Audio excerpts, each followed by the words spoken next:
ایک شخص نے عرض کیا، یا رسول اللہ صلی اللہ علیہ وآلہ وسلم، مجھے کیا ہو گیا ہے؟ میں موت کو اچھا نہیں سمجھتا۔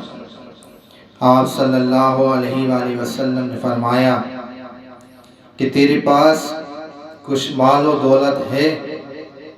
اس نے عرض کیا، جی ہاں۔ آپ صلی اللہ علیہ وآلہ وسلم نے فرمایا، مال کو راہ خدا میں خرچ کر دو، کیونکہ مومن کا دل اپنے مال کے ساتھ رہتا ہے۔